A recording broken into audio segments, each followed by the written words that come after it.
You know, what I remember is once we got in far enough with our car where we're in the town and we saw the pure devastation around us and nothing but rubble and ash. I remember the car falling completely silent. I mean, there was nothing you could say to sort of encapsulate what we were feeling at the time. It was just dread, despair. You know, you watch the news, you read the articles, you listen to the stories, and you think that, okay, on some level, I'm prepared to witness what I'm about to see, and then you realize how wrong you were.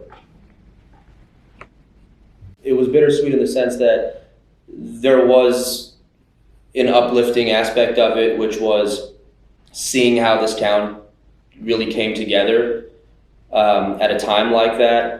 And you know, in various shopping centers and schools, you had several volunteers coming, passing out food and providing basic necessities to people who had lost everything. I mean, you had people living on the streets, living in their cars, living in tents. So any little bit helped, and you really saw the togetherness of that community, which was inspiring to see. But it was absolutely heartbreaking. I mean, when you're sitting across the table from an individual who just lost everything, who lost not only his home, not only his pets, but family members, it's hard not to find yourself in tears when you're going through that. Too often, the insurance companies will mislead and make you believe that the only way you're going to get reimbursed for everything that you lost is if you had, itemized receipts. I mean, first of all, who's out there saving receipts for everything they've acquired in the last 20, 30 years? Not to mention, you're not going to have a receipt for the first Father's Day gift that your child ever made for you in kindergarten, or the movie stuff that you saved from the first date with your wife.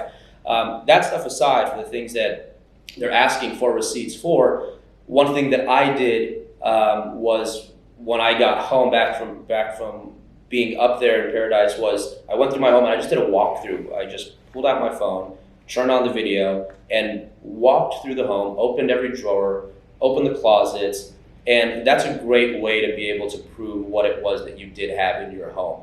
You absolutely do not need to have an itemized receipt of everything in a catastrophe like this. But that's one of the things that a lot of our clients were being told by their insurance companies, which we had to deal with.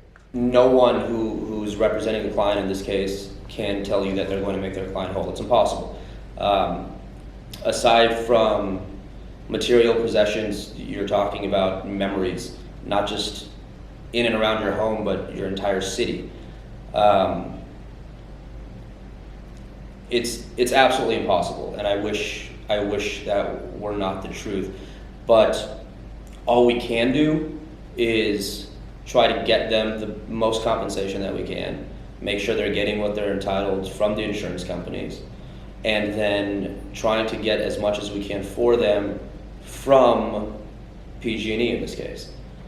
Pain and suffering is something that I think there's a sort of a stereotype that it's not real damages, what are you actually asking for? But again, it's for, number one, those things that you can't put a price tag on. Like I mentioned, a Father's Day gift or a ticket stub from your first date with your wife. How do you put a price tag on that?